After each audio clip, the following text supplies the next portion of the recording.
No introduction needed. If you watch the first part of this double video, then you know exactly what you're getting into. In case you haven't seen it, then you're cordially invited to check it out. Anyway, welcome to the Good and Bad Representation in Smash Bros. Part 2, where I will check the remaining franchises from Smash 4 all the way to Ultimate. So, let's start with Animal Crossing. This franchise is unique due to the fact that even before we got the villager as a playable character, it was already well represented. Melee had a few trophies to expose Westerners to the game a year before we got an official localization. Then, Brawl still didn't have a fighter, but Animal Crossing still got a stage full of events just like the main games. There was an item, an assist, and a crazy amount of music. It was such an amount of content that Animal Crossing was considered its own universe in Brawl.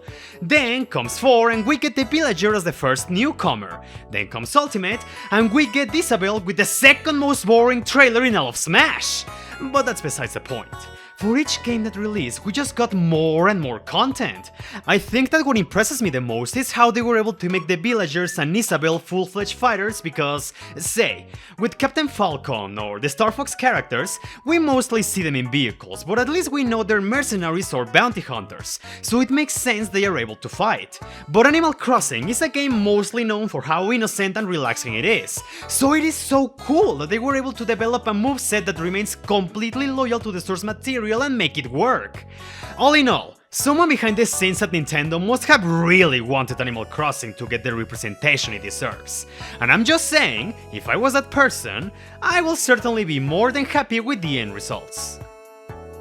Mega Man being added to Smash was nothing short of a celebration for fans of the series, and his inclusion definitely feels like that. Every single aspect of him pays tribute to his long history, from his moveset where every single move has to be a reference to the classic games, going as far as to reference Marvel vs. Capcom with an uppercut. You have the Yellow Devil and Wily Capsule 7, two of the most infamous bosses in the classic series.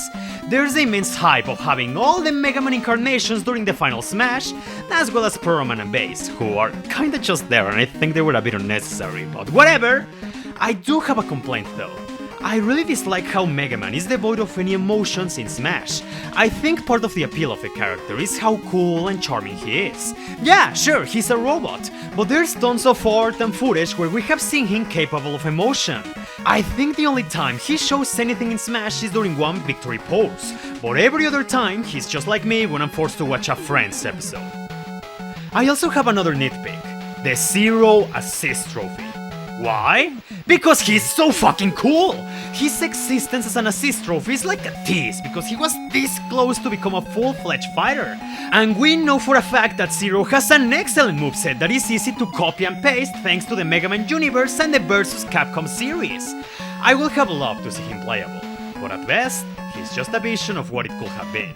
Still, the Mega Man representation is pretty cool. Wii Fit! I might be repeating myself a bit here, but what can I say about Wii Fit? Its inclusion in Smash was incredibly unexpected. There's not a lot of representation, but what there is the best the series can possibly get. The Wii Fit trainers may seem simple in hindsight, but all the actions they do come from actual exercises and poses in real life.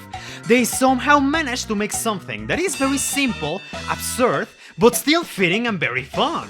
And I can honestly say the same about everything else. The stages and remixes are nothing too crazy, but they still work in the Smash Bros. Series while paying respects to the source material. Simply put, Wii Fit has good representation. Nothing else to say. Punch-Out! This series has had it so good in Smash. We went from having Little Mac as an assist trophy to him becoming a full fighter.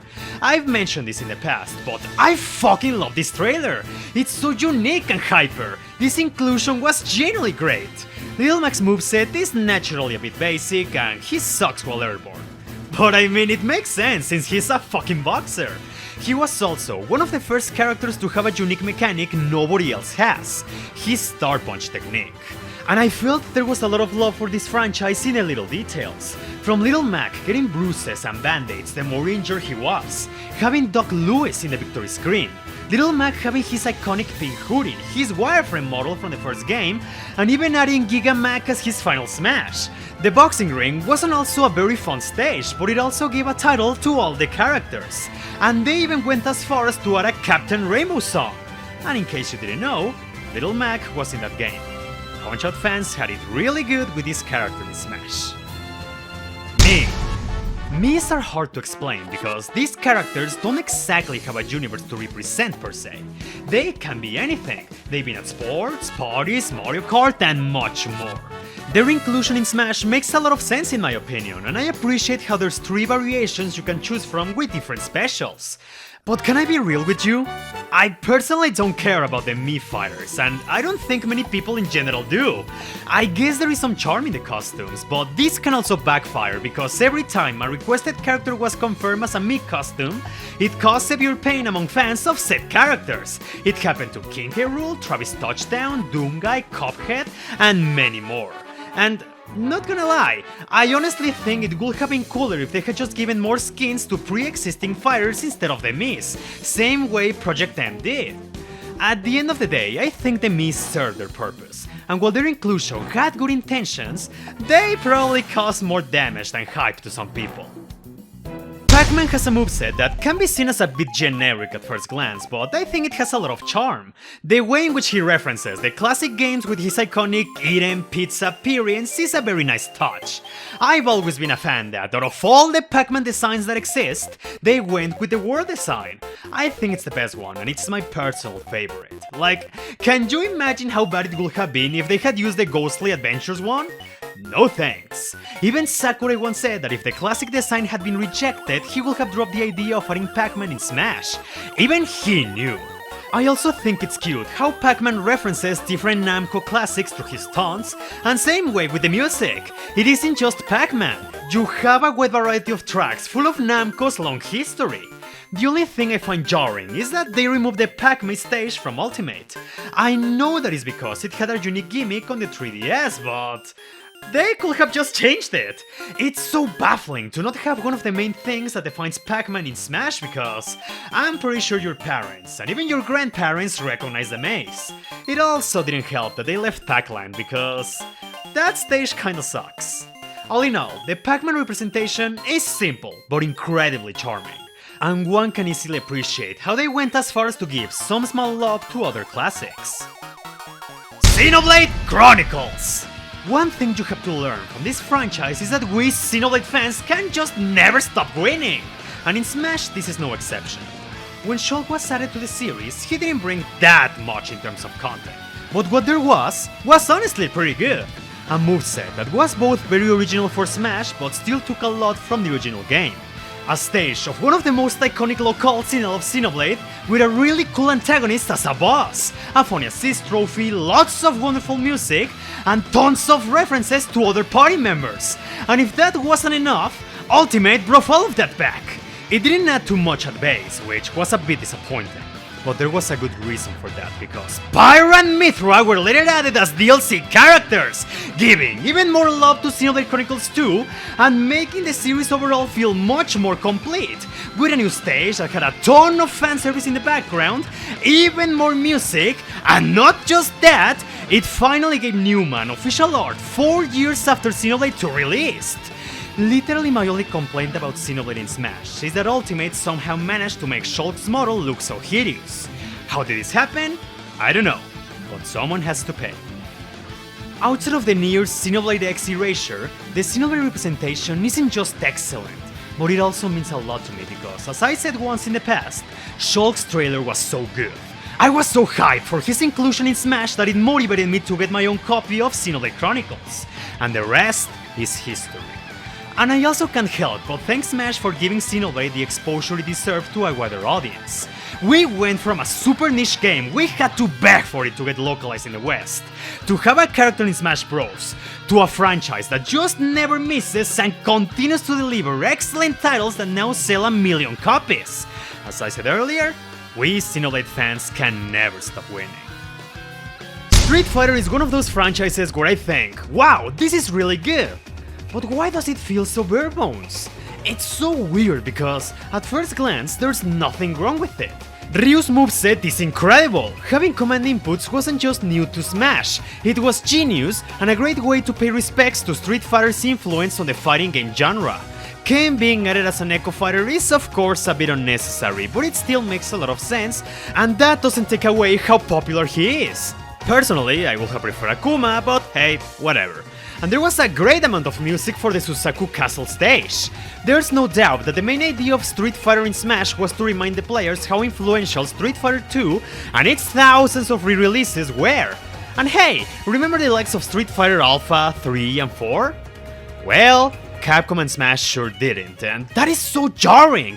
It feels like they only wanted to talk about one number title and that's it! There's a little something in Ryu and Ken's moveset, and there's also spirits for Street Fighter Alpha 3 and 4. But let's be fair, nobody gives a shit about the spirits, and second, it's so minimal that it gives the impression that the developers barely gave a shit about it.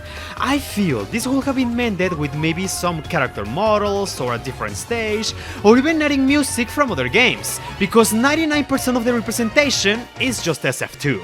It's fine to pay respects to just one game in a franchise, but for a series as big and influential as Street Fighter, it is very underwhelming just how empty it feels, especially when you compare it to another fighting franchise I'll mention later.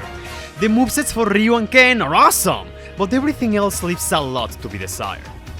But at least it's not as bad as the next franchise. Final Fantasy. There's no way to sugarcoat it. The Final Fantasy representation in Smash wasn't just bad, it was pathetic! When Cloud was added to Smash 4, it was pretty cool to have one of the most iconic faces of the JRPG genre in Smash, but once he released, it made one say, wow, if you're gonna be that fucking lazy, you shouldn't have added him in the first place. Cloud's moveset isn't bad per se, but it's so basic when you consider how much they could have extracted from the source material. The limit break is a cool mechanic, but that still doesn't change the fact that Cloud just swings his sword 99% of the time, when there was potential for so much more. Midgar is just a battlefield stage with JPEGs that occasionally do something. And let me remind you, a franchise as big as Final Fantasy had the same amount of songs as Mr. Game & Watch. You wanna know how many? 2! That was so fucking embarrassing! But I think that at some point after Ultimate released, Square Enix looked at how much love other third parties were getting and thought, oh shit, maybe this Smash Bros thing is actually a big deal. And that's when it happened. Sephiroth. Sephiroth was an excellent addition in every way! Iconic character, villain representation, great moveset that knew how to use the source material, a stage full of fanservice, and actually brought with him more than 2 songs. He's a character that I didn't even want in Smash, but his phenomenal trailer as well as his fantastic inclusion made me get very excited about him. He fixed one of Final Fantasy's biggest issues while making me say, this is why Final Fantasy VII is my favorite in the series. This is why I love this game so much. And that's what good representation should achieve.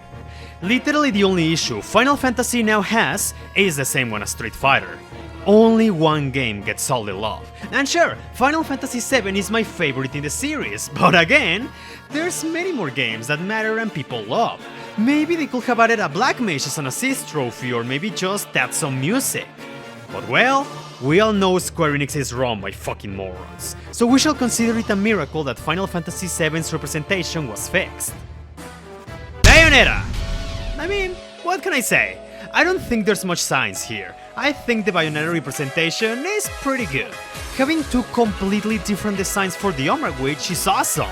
Her moveset is made with attacks, techniques, demons, and lots of visual flair from the main games. The Umbra Clock Tower is a fun stage, Rodan makes a great assist trophy, and there's a commendable selection of music. Sorry if you wanted me to go more apeshit about it, but there is no need, because there is nothing wrong with Bayonetta's representation in Smash, and every single aspect of her is amazing. Splatoon! Well shit, there's nothing special here I can add once again. With Splatoon, I feel the exact same way I do with Bayonetta. With Splatoon, you get a box full of great stuff. A fun playable character with a diverse selection of alternate costumes, a stage, lots of music, Easter eggs, references, likable characters as assist trophies, and much more. It's impressive how Splatoon started out as a new IP in 2015, but quickly grew up to the point it got a fighter and a good chunk of content in Smash Bros. And I think it's well deserved. Castlevania is fucking incredible! Everyone had been begging for Simon Belmont in Smash for years, and the game didn't just deliver by adding him, it also threw in Richter Belmont as an Echo Fighter, both of them playing like how they would in a classic Castlevania title. There couldn't be a more iconic stage than Dracula's castle, and all the monster cameos in the background made it much cooler. But the best part about it is that they delivered what it mattered the most: the music. Castlevania has always been known for its incredible soundtracks. They are so good that even Sakurai recognized that, and that's why Castlevania had over 30 tracks in total, with 13 of them being new remixes. Unsurprisingly, they were all awesome, and that's the thing. Every time I fight with my friends in Dracula's castle, I always struggle to pick a song because they're all so good. Their only sin was not adding Wandering Ghosts from Symphony of the Night, but again, I'm not gonna cry about it. However, I think the only real nitpick about Castlevania in Smash is that the representation is more inclined towards the classic titles rather than the Metroidvanias. And I kinda understand why that upsets a few people because, you know, the Vania in the name Metroidvania had to come from somewhere. I think it's cool that Alucard at the very least is an assist trophy. But just like Zero from Mega Man, God, it would have been so fucking cool to have him as a playable character! Or Soma Cruz. He's also great. But that doesn't erase the fact that this representation is the best thing that happened to Castlevania in years, because as we all know, fuck Konami. Persona is very accurate to how the series is represented in real life. Persona 5 is showing your face, while 3 and 4 are acknowledged, and 1 and 2 get breadcrumbs. And I mean, for Persona 5, the representation is what you will expect. It's the typical, wow, look how stylish and cool this game is. Joker's moveset is fine, he does take many elements from the Mega 10 and Persona series, but it's nothing too crazy. I do love, however, how Mementos changes to the thematic color of the song that is playing. But in general, I really don't care about Persona in Smash. While I don't hate Joker in the game, I feel his inclusion was used to capitalize on how popular Persona 5 was. But now that the hype has died out, he just feels like another character of the bunch. I think that if you wanted to represent Persona, or even better, Shin Megami Tensei as a whole, someone like Jack Frost would have been a more special pick rather than popular Mac JRPG protagonist of the moment. Dragon Quest deserves an award for how much love it got in Smash, and because Seth loved Robin to me that it pushed me to play Dragon Quest XI, which is a fantastic game. When Hero was first announced, I was a dumbass blinded with hate, but my opinion quickly turned around because I could tell how much passion there was behind this character. The first thing that caught my attention is that I was expecting them to add the most recent protagonist, 11, and yeah, they did that. But they also added Hero from Dragon Quest III, which is one of the most iconic ones, the Hero from Dragon Quest VIII, which I know for a fact is one of the most popular titles in the franchise, and the Hero from 4, which... okay, I actually don't know if this one is popular, but it was still cool we got 4 different variations to please many different fans. The second thing was the moveset. On hindsight, it seemed like another generic Sword and Shield moveset, but the specials are what make it so good. Having an MP meter was a fun concept, charging spells to make them more devastating was awesome, and the command menu, which gave you even more random spells, made Hero such a chaotic but ridiculously fun character to play as, culminating with a celebratory final smash that gathered all the Dragon Quest heroes to deliver the final blow. Hero didn't just give the respect the Dragon Quest franchise deserves, it also encapsulated the spirit of what makes a JRPG so fun. The only genuinely bad thing about the representation is, you guessed it, the music. I know there's a reason why we got shitty MIDI files instead of fantastic orchestral compositions, but it's such a stain on what is easily a love letter to any person who loves JRPGs. Banjo-Kazooie! Are you guys surprised? Of course not. I've said this before and I'll say it again. Banjo and Kazooie were my most requested characters in Smash ever since I was a little kid. Getting them in the game was a miracle in my eyes, and now that 3 years have passed since their inclusion, I can still say it was worth it. Every single thing was worth it. I don't just get the same joy I felt when they were first announced. I get that happiness I got as a kid when I would play Banjo-Kazooie. It's a combination of everything.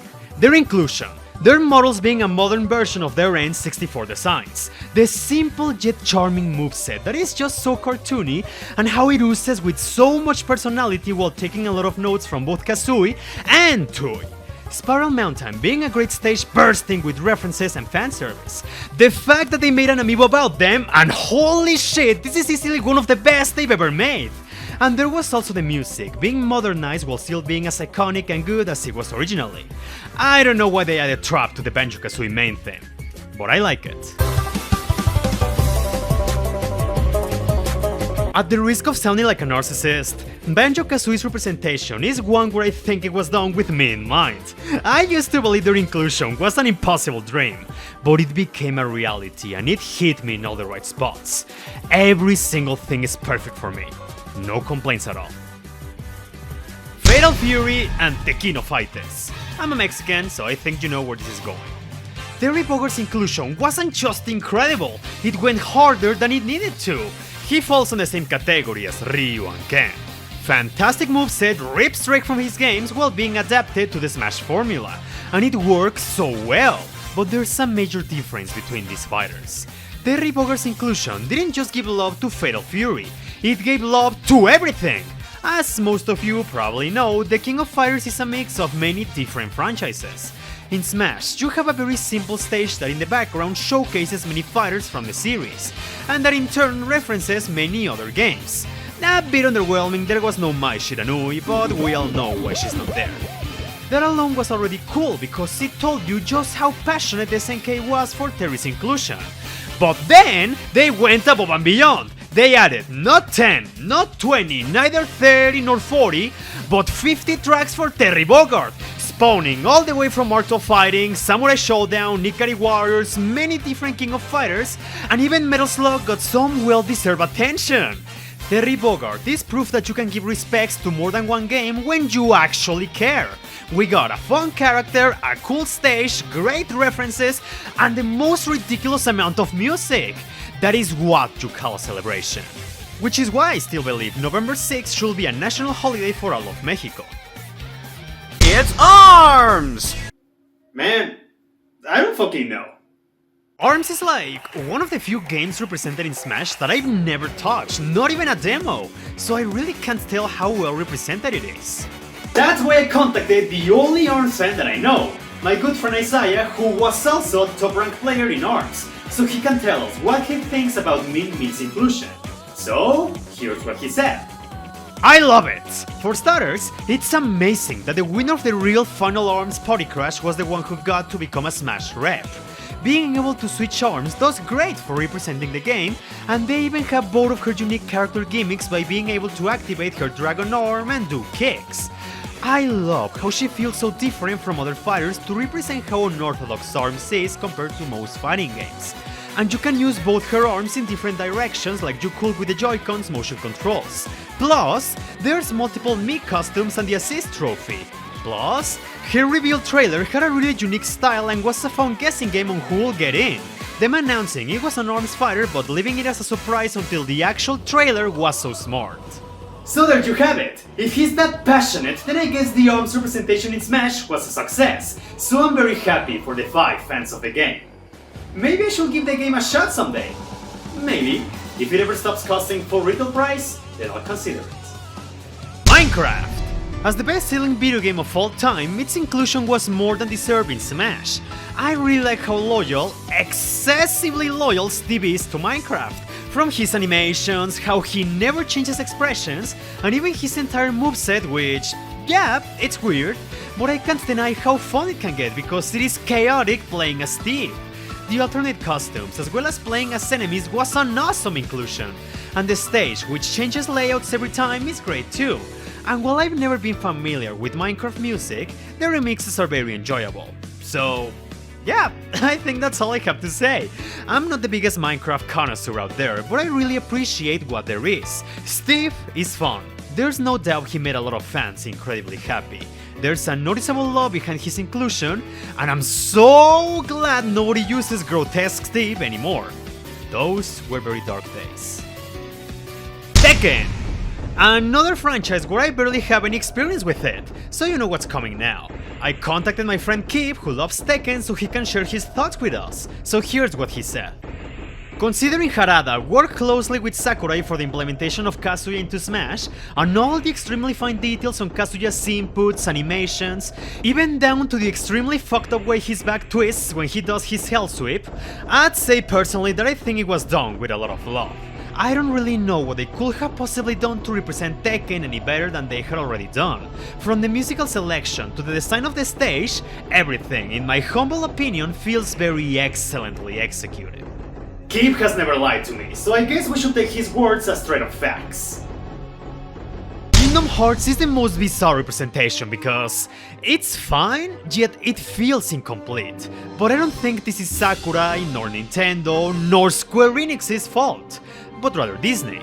Alright, first things first, Sora is nowhere close to being one of my favorite characters to play as, but I really like how they perfectly managed to capture his feel in combat. He feels incredibly similar to how he battles in Kingdom Hearts. It might be weird to get used to it in Smash, but I really appreciate that. And even more so because his moveset, while incredibly simple, is so well sourced from the main games. It's so cool seeing Sora doing all the flippy shit he can canonically do. He also has some of the greatest alternate costumes in all of Smash that reference his different forms and multiple games. Hollow Bastion is a cool setting for a stage, and while all the songs are sourced from the games, that doesn't change the fact they were composed by the incredible Yoko Shimomura. The only bad thing about Sora is, surprise surprise, the absence of any Disney stuff. Whether you like it or not, that's a part that defines Kingdom Hearts as a whole. I don't think we can blame many of the developers in this case because just having Sora in the game was already a miracle on its own, so asking to use the faces of Mickey Mouse and his friends would have probably been a higher risk than it needed to be. Just think about it. Would you be crazy enough to go against Disney? Or the IRS? Or El Sad so my Mexican friends can understand what I mean? I wouldn't be surprised if Sakurai had to sacrifice one of his cats just to get a Mickey Mouse keychain in Smash. Sora leaves me a bit mixed because on the whole Kingdom Hearts side of things, I think we have some pretty good stuff and his inclusion should be more than enough. But that understandable absence of Disney stuff makes the whole package feel incomplete. But just as I said when I talk about Sonic, we take a little good we can get.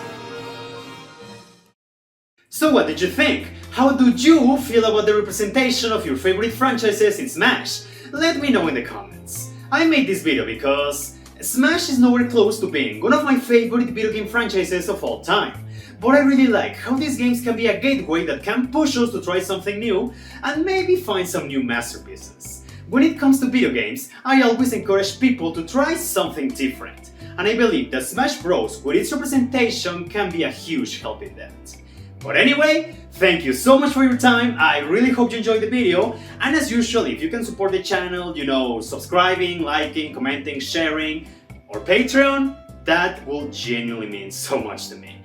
Have a wonderful day, and take care! I'll see you next time!